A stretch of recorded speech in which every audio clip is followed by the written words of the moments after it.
No vídeo de hoje, vamos falar sobre um dos capítulos mais fascinantes e conturbados da história do Brasil, a invasão holandesa. Você sabia que os holandeses chegaram a ocupar parte do Nordeste brasileiro e governaram por vários anos?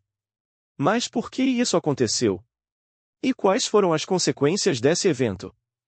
Antes de entender a invasão, precisamos falar do cenário global do século XVII.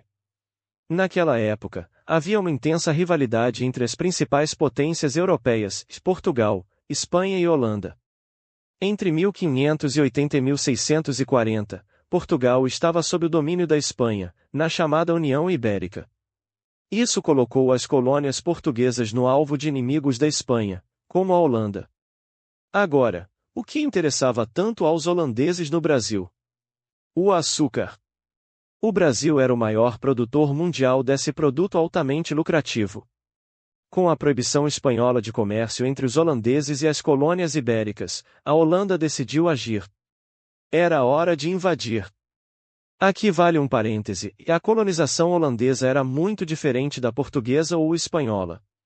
Enquanto Portugal e Espanha focavam na exploração do território, usando a mão de obra escrava, os holandeses estavam mais interessados no comércio e no lucro imediato.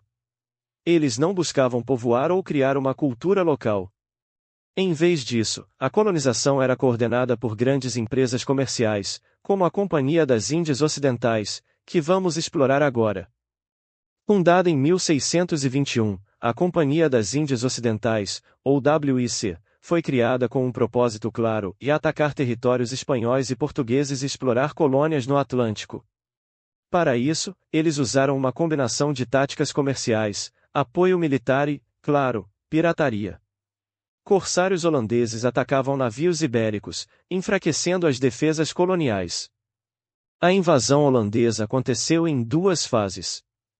A primeira foi em 1624, com a tomada de Salvador, então capital do Brasil.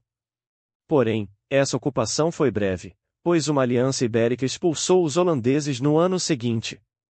Já na segunda tentativa, em 1630, os holandeses mudaram de estratégia. Eles atacaram o Nordeste, focando em Pernambuco, o coração da produção açucareira. Desta vez, eles tiveram mais sucesso, estabelecendo uma ocupação que durou anos. A administração holandesa atingiu seu auge com Maurício de Nassau, entre 1637 e 1644. Ele tentou criar um governo estável e conciliar interesses entre os colonos portugueses e os holandeses. Nassau investiu em infraestrutura, urbanismo e até incentivou estudos sobre a fauna e flora brasileiras. Ele também garantiu relativa liberdade religiosa. Mas nem tudo eram flores. Os altos impostos pela WIC e o descontentamento dos senhores de engenho começaram a gerar atritos. A resistência começou a crescer, liderada por colonos portugueses, indígenas e escravizados africanos. Os conflitos culminaram na insurreição pernambucana, de 1645 a 1654, uma série de batalhas intensas, incluindo as famosas Batalhas dos Guararapes, consideradas um marco da identidade nacional brasileira. Finalmente, em 1654, os portugueses reconquistaram o território.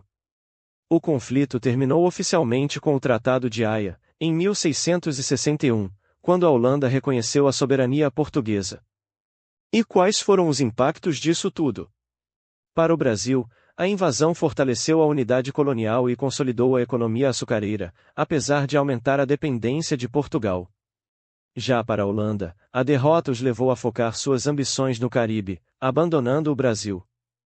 A invasão holandesa foi um capítulo breve, mas marcante, da nossa história. Ela revelou os interesses econômicos em jogo e ajudou a moldar o Brasil que conhecemos hoje.